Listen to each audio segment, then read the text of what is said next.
अस्सलाम वालेकुम, welcome to my channel history TV. तमाम वीडियोस अपडेट के लिए हिस्ट्री टीवी को सब्सक्राइब करें और बेल नोटिफिकेशन बटन को प्रेस करना मत भूलिएगा। अमेरिका के सदर डोनाल्ड ट्रंप ने भारत के खिलाफ कार्रवाई करने की धमकी दे दी। अमेरिकी सदर डोनाल्ड ट्रंप का कहना है कि हाइड्रोक्सी क्लोरोक्वीन दवा की खेप अमेरिका ना भेजने पर भारत के खिलाफ कार्रवाई करेंगे।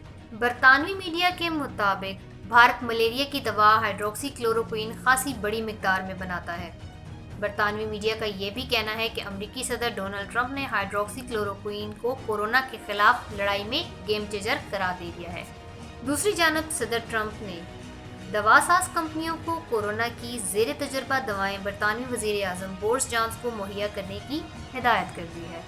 व्हाइट हाउस में ब्रीफिंग के दौरान अमेरिकी सदर ने बताया कि 2 अमेरिकी कंपनियों ने वायरस का तोड़ निकाला है, इनसे फ़ौरन लंदन रब्ता किया जाए। उन्होंने मजीद कहा है कि हमारे माहिरीन ने लंदन में बोरिस जॉनसन के डॉक्टरों से मुलाकात की है। देखना यह है कि वो इस तजवीज़ पर अमल करना चाहते हैं या नहीं।